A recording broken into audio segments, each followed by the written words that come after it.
Digital এই যুগে বাস্তব কোনো দৃষ্টান্তে নয়, যৌতুক শব্দটি শুধু অভিধানেই পাওয়ার কথা ছিল।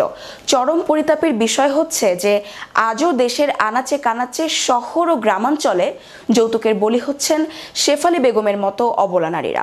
মৌলভীবাজারের কমলগঞ্জ উপজেলায় যৌতুকের জন্য শ্বশুর বাড়িতে শেফালী বেগম নামের এক গৃহবধূ শারীরিক নির্যাতনের শিকার হয়েছেন।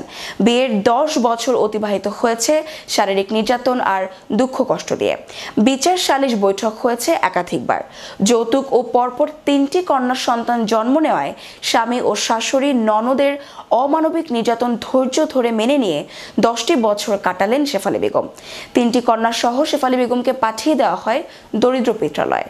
3 সন্তানকে নিয়ে দরিদ্র দিনমজুর পিত্রালয়ে মানবতর জীবনযাপন করছেন। যৌতুকের অভিশাপ থেকে নারী সমাজকে বাঁচাতে সরকারি এবং বেসরকারি বিভিন্ন পর্যায়ের উদ্যোগ নেওয়ার কথা হলেও তা ফাইলবন্দি। যৌতুকের বিরুদ্ধে আছে কাগজে কলমে কঠোর আইন। যৌতুক দেয়া নেয়াকে ইসলাম ধর্মে হারাম করা হয়েছে, কিন্তু যৌতুক প্রথা দূরীকরণে এখনো কাঙ্ক্ষিত ফল শূন্যের কোঠায়।